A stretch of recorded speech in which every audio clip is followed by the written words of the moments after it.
Welcome to the Books and Travel podcast. I'm Jo Frances Penn, thriller and dark fantasy author, bringing you escape and inspiration about unusual and fascinating places, as well as the deeper side of books and travel. You can find the episode show notes at booksandtravel.page, and if you enjoy thrillers set in international locations, download one of my ebooks for free at jfpenn.com/free. Hello travellers, I'm Jo Frances Penn, and in this solo episode I'm taking you on a tour of some of my favourite graveyards, cemeteries and ossuaries, and how they influenced some of my stories. We'll travel from the Bone Church in the Czech Republic to the catacombs of Paris, from the Capuchin mummies of Palermo, Sicily, to St. Louis No. 1 in New Orleans, and the Great Synagogue of Budapest. And along the way, we'll stop off at various places in London, Canterbury and Kent here in England. I hope you enjoy the episode, and please let me know about your favourite places. You can email me, jo@booksandtravel.page, or leave a comment on the show notes or the YouTube channel. Right, let's get into it.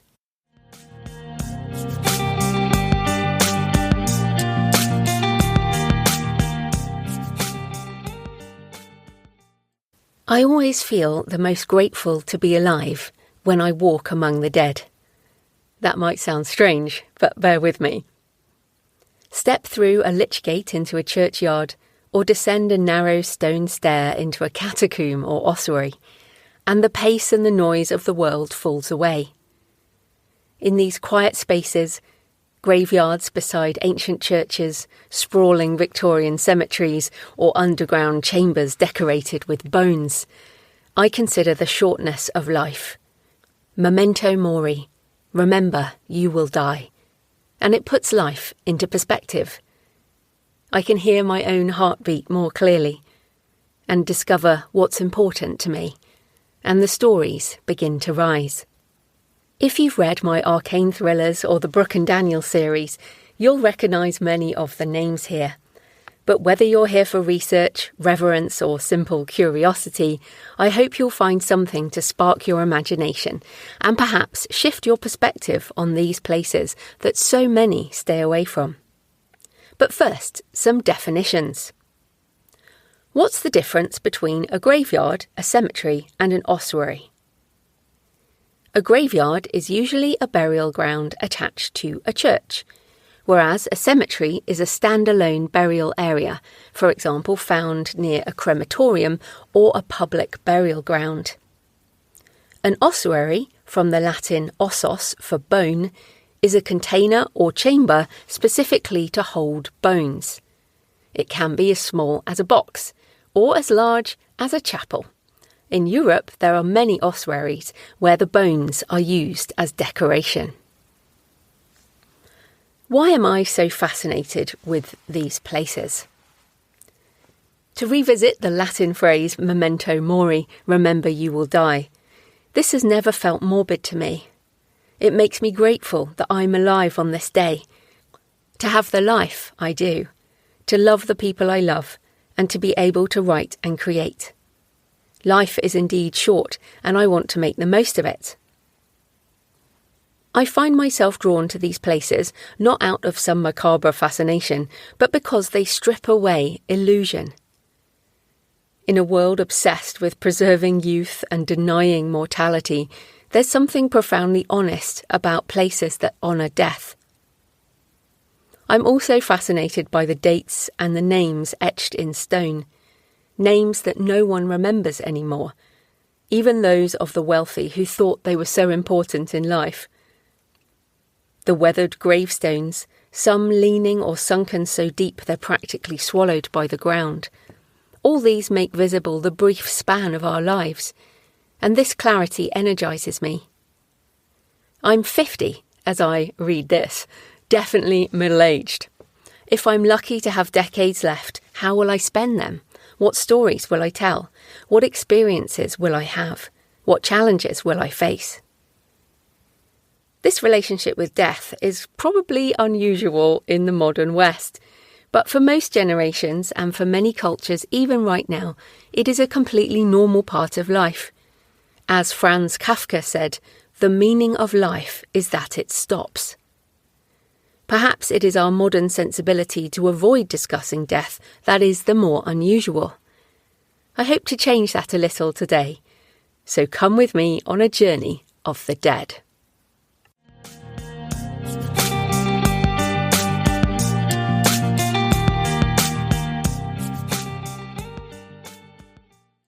Sedlec Ossuary, Kutná Hora, Czech Republic.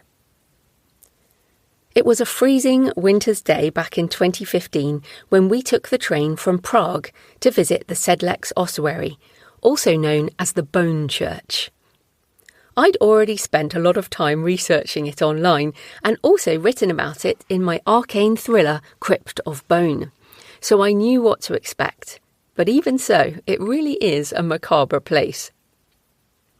You enter a low arch into the ossuary, where candlelight glints off thousands of bones arranged in different ways.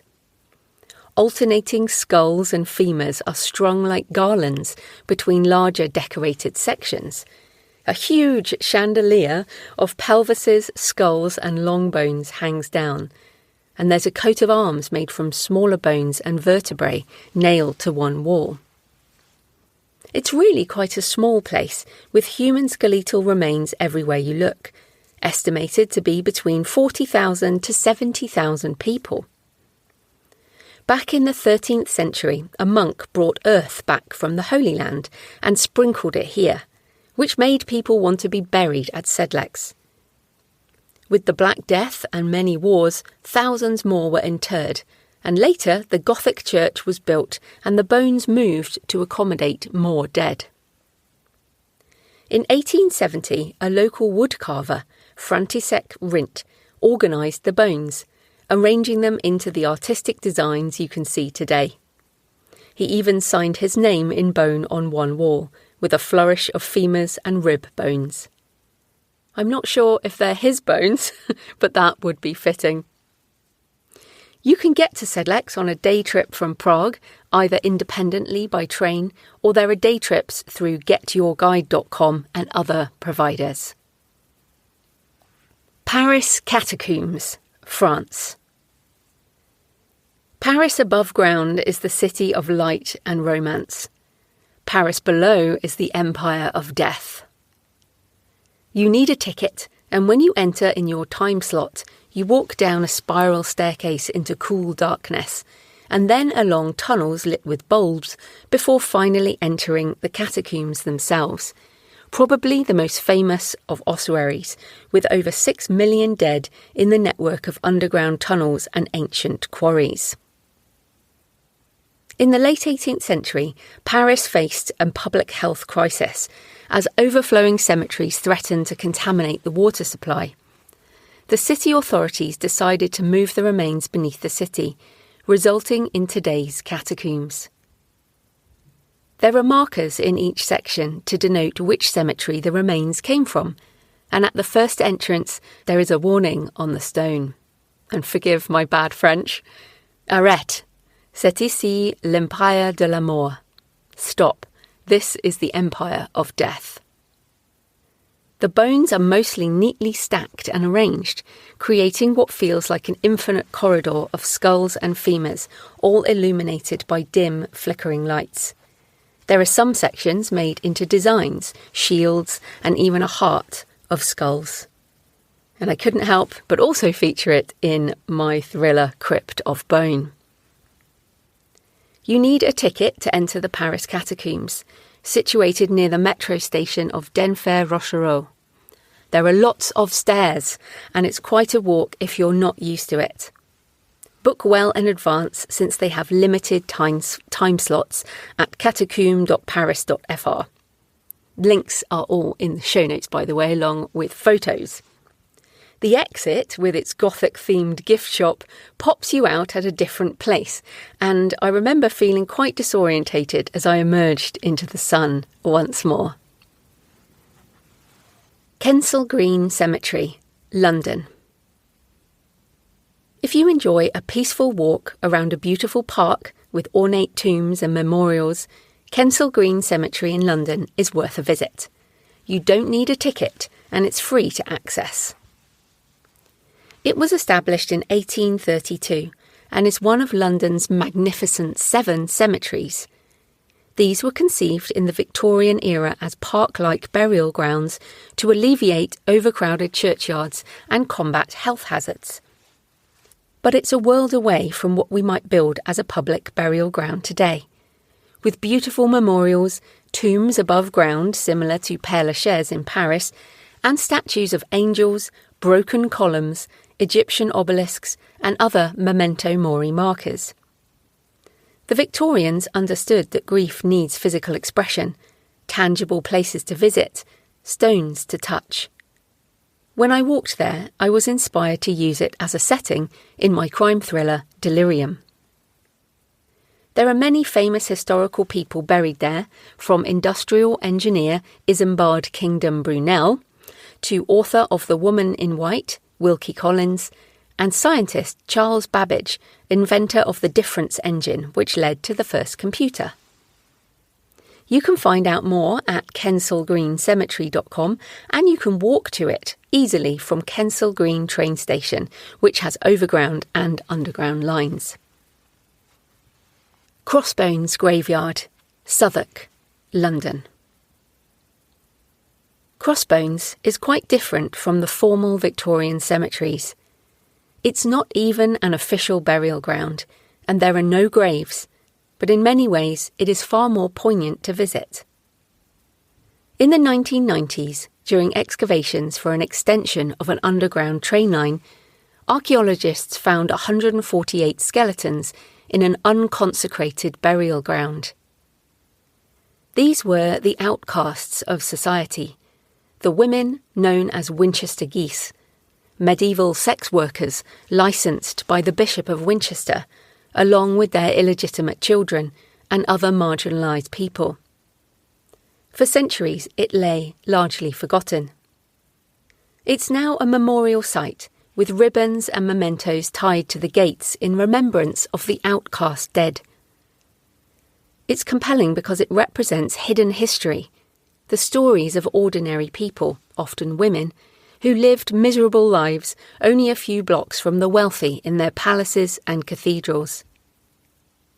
It features in the opening of my crime thriller, Deviance, which has some of the modern-day outcasts in Southwark as characters, which, similar to medieval London, has the wealth and power of the Shard right next to some of the poor of society.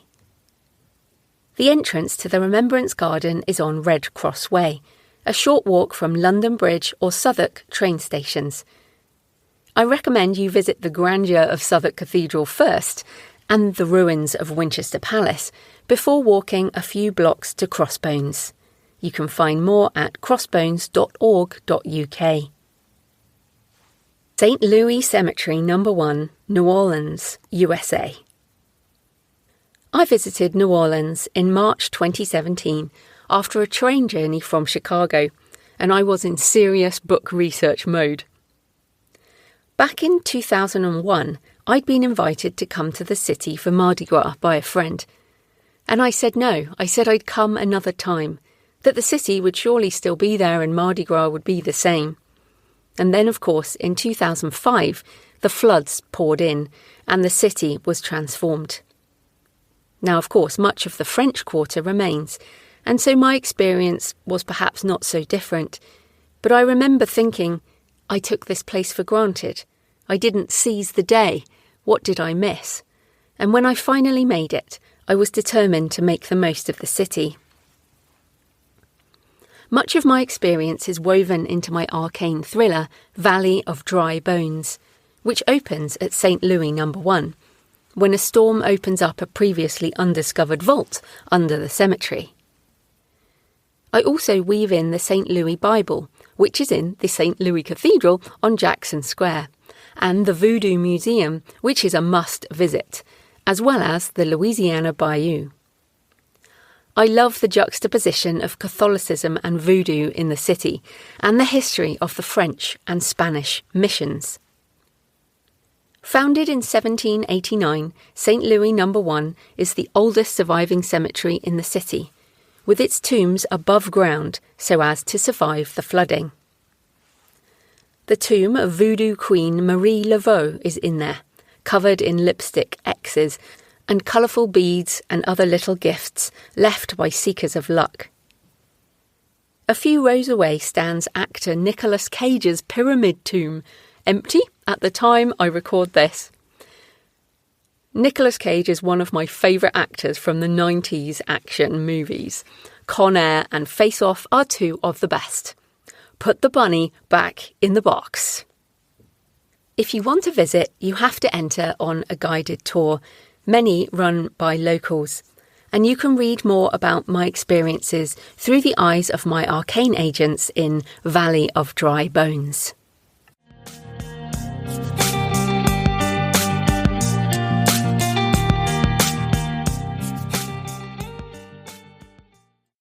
The Capuchin Catacombs of Palermo, Sicily. I haven't actually been to these catacombs, but Morgan and Jake head there in Crypt of Bone seeking the Codas Gigas, otherwise known as the Devil's Bible. This place is certainly on my list to visit, and perhaps these catacombs have more in common with the ancient Egyptians than the skeletal dead under Paris. The catacombs lie beneath a Capuchin monastery in the Sicilian capital of Palermo, and instead of neatly stacked bones arranged in macabre decorations, there are fully clothed, mummified bodies arranged along the walls and corridors. Monks in their robes, elegantly dressed aristocrats, military officers in uniform, and entire families, women and children displayed together, preserved through mummification. From the 17th to 19th centuries, thousands of people wealthy enough to afford the process of mummification were interred in these catacombs, able to be visited by their families and honoured after death. The website palermocatacombs.com goes into detail on this process. Bodies were placed in a preparation room called the collatoio, where the internal organs were removed, and in their place added straw or bay leaves in order to facilitate the process of dehydration. The bodies were placed in a supine position on grids made of terracotta tubes, so fluids could drain away and the flesh desiccate. The collatoio, the optimal environment for mummification, with drier air and very low humidity, were then shut off for close to a year. After which, the corpses were exposed to the air, washed with vinegar and dressed, often in clothes of their own choosing, before being inserted in the wall niches. Some of the bodies are embalmed, including that of Rosalia Lombardo, a 2-year-old girl who died in 1920, often called the Sleeping Beauty. The catacombs are located a short drive or bus ride from central Palermo. Photography is prohibited out of respect for the deceased. Archbishop's Cadaver Tomb, Canterbury Cathedral, England. While not specifically a grave, I wanted to mention the cadaver tomb at Canterbury Cathedral. I always keep an eye out for these kinds of tombs, as they are so memento mori. Instead of a sculpture of the deceased as they were, full of life as they sleep in their finery, these tombs show the person as a cadaver, a clearly dead body. Some, like this one, are on 2 levels, like bunk beds, and the alive-looking human is lying on top and the almost naked corpse underneath. There is a gorgeous example in Canterbury Cathedral, which I visited at the end of my pilgrimage on the Pilgrim's Way, which is in my memoir, Pilgrimage. It's for Archbishop Henry Cecile, a 15th century prelate who founded All Souls College, Oxford, and commissioned the tomb for himself long before he died in 1443, so when he preached he could look at it and consider his future. On the top level he wears bright ceremonial robes, with the mitre on his head, his hands clasped in prayer. On the bottom level he is a corpse in a loincloth, hair tonsured, bones showing through his skin. These kinds of tombs appeared in late medieval Europe as the Black Death and a lot of war sharpened awareness of mortality. But of course they were very expensive and only for the rich, and Chichile's is one of the finest. A Latin inscription runs around the base. I was pauper born, then to primate raised. Now I am cut down and served up for worms. Memento Mori indeed. You can read more about Canterbury Cathedral in my memoir Pilgrimage, Lessons Learned from Solo Walking 3 Ancient Ways, and it also features in Tomb of Relics, when a relic from the shrine of Archbishop Thomas Becket, murdered in the cathedral in the 12th century, is stolen, and Morgan Sierra from the ARKANE secret British agency must find it. The mass grave in the Dohányi Street Synagogue, Budapest, Hungary. I love beautiful architecture, and the Great Synagogue of Budapest in Dohányi Street is gorgeous, with its Moorish striped brickwork, twin onion domes, and a huge rose window that scatters coloured light inside. But as with any Jewish site in Europe, there is a tragedy behind the beauty, and within the grounds of the synagogue is a mass grave. 24 communal graves contain around 2,600 Jews who died of starvation, disease, or arrow-cross Nazi bullets during 1944 to 1945, when the synagogue marked the edge of the Budapest ghetto. Jewish law forbids burials beside a house of prayer, but there was no time, or safety, or ability to reach the Kosmar Street Cemetery. The dead had to be interred where they fell. At the courtyard's far end stands Imre Varga's haunting Tree of Life, a stainless steel weeping willow whose 6,000 leaves each bear the name or tattoo number of a murdered Hungarian Jew, a living metal Kaddish against forgetting. I wanted to talk about this site in particular because my father-in-law is Jewish and Hungarian, and what was left of his family fled the country along with so many more refugees. They ended up in New Zealand, where my husband, Jonathan, was born, the child of 2 Jewish families who fled. Our trip in 2012 was the first time Jonathan had ever been. We knew it would be a harrowing trip, as Budapest has seen so many atrocities over the years. You can also visit the Shoes on the Danube, in memory of those shot and pushed into the river, and the House of Terror, where so many disappeared. But the synagogue was particularly harrowing because 3 of the names on the mass grave matched his own. And if we had been there at the time, perhaps we too would have been interred beside them. We visited in 2012, when a right-wing extremist party was rising once more, marching at night with flaming torches and demanding that lists of Jews be drawn up so they could be identified. I wrote my thriller One Day in Budapest as part of my emotional response to the city, based around a modern right-wing party bringing back such violence. The dedication in the front of the book reads, "Dedicated to the memory of those buried in the mass grave of Dohányi Street Synagogue, Budapest."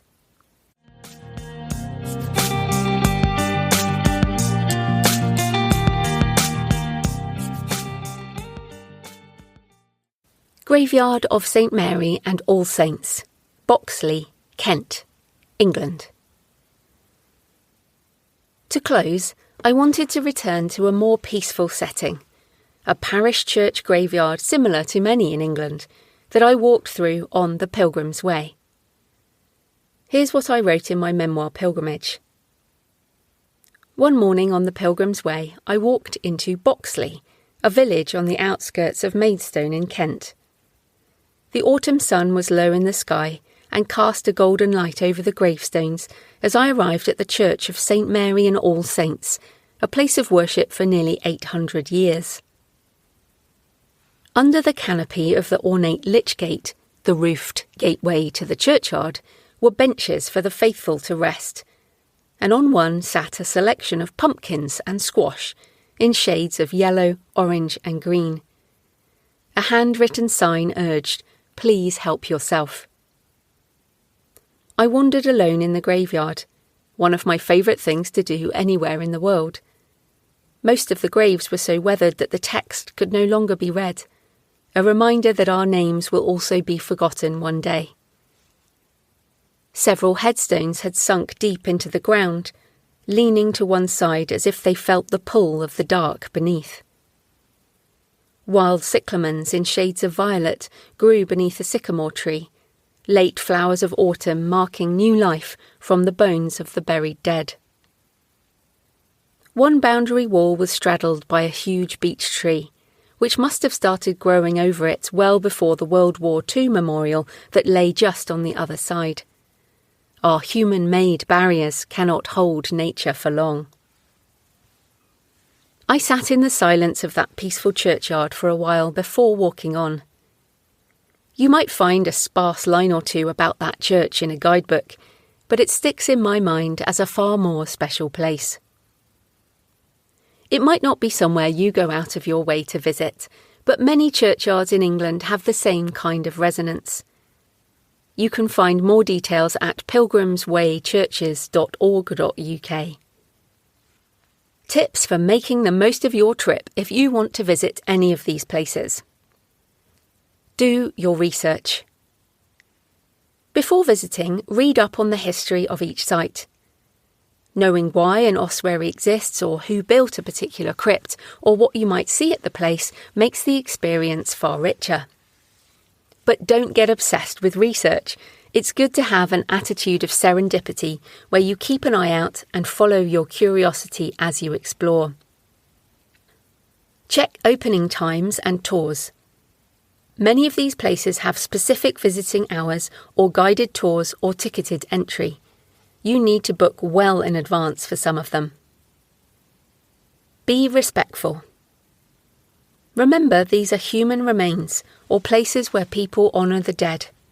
Photography might be allowed or not, depending on the site, so check the rules and be discreet. Take it slowly. Walk slowly and allow the atmosphere to work on your senses and your imagination. Often the hush and the shadows convey as much as the monuments. Put the guidebook away once you're there. And personally, I hate audio guides or anything that tells me what's important. I prefer to look around and find what I am drawn to. Ask yourself questions and reflect. Most of us rush through life without considering our inevitable end, and walking amongst those who are already dead, whose names we mostly don't even know, helps put life in perspective. Memento Mori. Remember, you will die. So what can you do to make the most of your life right now? Books about graveyards, cemeteries, ossuaries and death culture. I've mentioned many of my novels which feature the places in this episode, but here are some more recommendations. Paul Koudenaris takes incredible photos, and his books are a treasure trove of fascinating death culture.